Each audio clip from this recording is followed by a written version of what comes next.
Hi hello welcome to our channel. ఈరోజు మేము మా ఊరి దగ్గరలో ఉన్న చెరువు దగ్గరికి చేపల వేట కోసం అయితే వచ్చాము. ఎప్పుడైనా బోర్ కొట్టినప్పుడు గాలాలు తీసుకొని చేపలు పట్టడానికి అయితే మేము వెళ్తుంటాము. ఈరోజు కూడా మా ఊరికి దగ్గరలో ఉన్న చెరువులో చేపలు పట్టడానికి అయితే వెళ్ళాము. ఈరోజు మాకు 2 కొర్రమట చేపలు అయితే పడడం జరిగింది. వీటిని ఆంధ్రాలో కొర్రమీను అంటారు, మా సైడ్ అయితే కొర్రమట్టలు అంటారు. మీ సైడ్ ఏమంటారో ఒకసారి కామెంట్ చేయండి. ఈరోజు మనం ఈ కొర్రమట్టల కూరను ఏ విధంగా చేయాలో ఈ వీడియోలో తెలుసుకుందాం. ముందుగా ఈ చేపలను శుభ్రంగా ఉప్పు వేసుకొని నీట్గా కడిగి పెట్టుకోవాలి. ఇప్పుడు ఒక పెద్ద నిమ్మకాయ సైజ్ అంతా చింతపండును తీసుకొని నీళ్ళలో నానబెట్టి పక్కన పెట్టుకోవాలి. ఇప్పుడు ఒక 3 మీడియం సైజ్ ఉల్లిపాయలను తీసుకొని వాటిని మంటలో కాల్చుకొని పైన పొట్టు తీసి పెట్టుకున్నాను. అదేవిధంగా ఒక 10 వెల్లుల్లి రెబ్బలను కూడా తీసుకొని వీటన్నిటిని చక్కగా మిక్సీ పట్టుకొని పక్కన పెట్టుకోవాలి.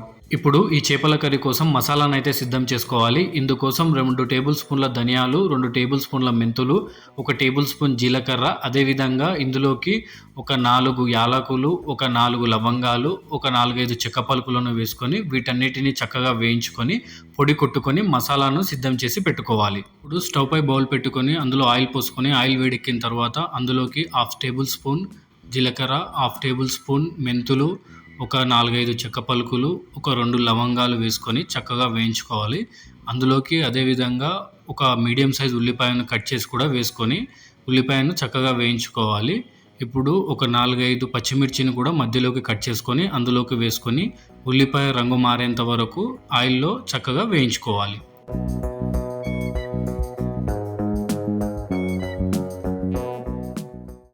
ఉల్లిపాయలు వేగిన తర్వాత అందులోకి అల్లం వెల్లుల్లి పేస్ట్ను కూడా వేసుకొని అల్లం వెల్లుల్లి పేస్ట్లోని పచ్చివాసన పోయేంత వరకు వేయించుకోవాలి. అల్లం వెల్లుల్లి పేస్ట్ వేగిన తర్వాత ఇందులోకి మనం ముందుగా పేస్ట్ చేసి పెట్టుకున్నటువంటి ఉల్లిపాయలు వెల్లుల్లి పేస్ట్ను కూడా వేసుకొని చక్కగా వేయించుకోవాలి. ఈ ఉల్లిపాయ వెల్లుల్లి పేస్ట్ వేసుకున్న తర్వాత దీన్ని మధ్యలో కలుపుకుంటూ ఒక 2-3 నిమిషాలు వేయించుకోవాలి. ఈ 2-3 నిమిషాలు అలాగే ఆయిల్లో వేయించుకున్న తర్వాత ఇందులోకి ఒక 1/2 టీ స్పూను పసుపును కూడా వేసుకొని మరొకసారి చక్కగా కలుపుకుంటూ వేయించుకోవాలి. ఇప్పుడు ఇందులోకి రుచికి సరిపడినంత ఉప్పు, ఒక 2 టీ స్పూన్ల కారంను కూడా వేసుకొని మొత్తాన్ని బాగా కలుపుకొని ఆయిల్ పైకి తేలేంత వరకు ఒక 2-3 నిమిషాలు మూత పెట్టి ఉడికించుకోవాలి.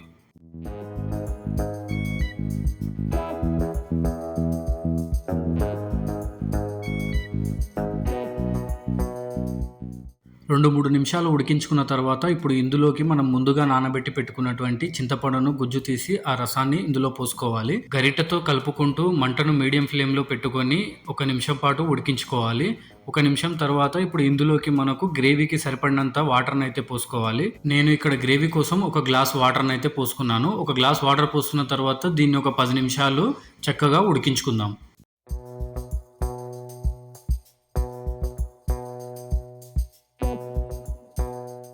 10 నిమిషాల తర్వాత కర్రీ బాగా ఉడుకుతున్న సమయంలో మనం ముందుగా శుభ్రంగా కడిగి పెట్టుకున్నటువంటి కొర్రమట్ట చేప యొక్క ముక్కలను కూడా ఇందులోకి వేసుకోవాలి.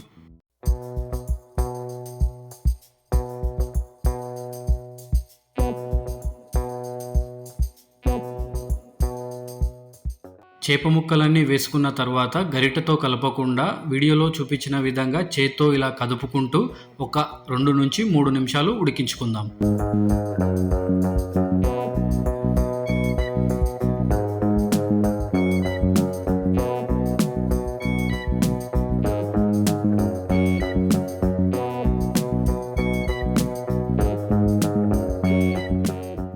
మూడు నిమిషాలు ఉడికించుకున్న తర్వాత ఇప్పుడు ఇందులోకి మనం ముందుగా మిక్సీ పట్టి పెట్టుకున్నటువంటి మసాలాలోంచి 1 స్పూన్ మసాలాను ఇక్కడ యాడ్ చేసుకొని మళ్ళీ ఒకసారి గిన్నెను చక్కగా కదుపుకొని ఒక 2-3 నిమిషాలు మూత పెట్టి ఉడికించుకుందాం.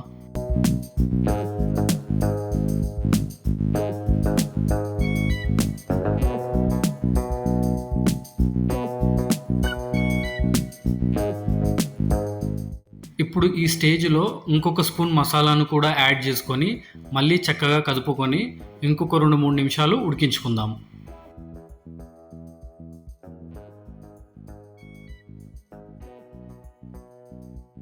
ఇప్పుడు చివరగా కొత్తిమీర వేసుకొని 5 నిమిషాల తర్వాత స్టవ్ ఆఫ్ చేసుకొని చేపల కూర పూర్తిగా చల్లబడిన తర్వాత లేదా ఒక నైట్ మొత్తం చేపల కూరను అలాగే ఉంచి నెక్స్ట్ డే తిన్నట్లయితే చేపల కూర సూపర్గా ఉంటుందండి. టేస్ట్ అదిరిపోతుంది. ఈ కొర్రమట్టల చేపల కూర మీకు కూడా నచ్చిందని అనుకుంటున్నానండి. మీకు కూడా నచ్చినట్లయితే మీరు కూడా ఒకసారి ఇంట్లో ట్రై చేయండి. ఇలాంటి మరిన్ని వీడియోల కోసం మన ఛానల్ని సబ్స్క్రైబ్ చేసుకోండి. ఈ కొర్రమట్టలను మీ ఏరియాలో ఏమంటారో ఒకసారి కామెంట్ చేయండి. మళ్ళీ నెక్స్ట్ వీడియోలో కలుద్దాం. Thank you for watching.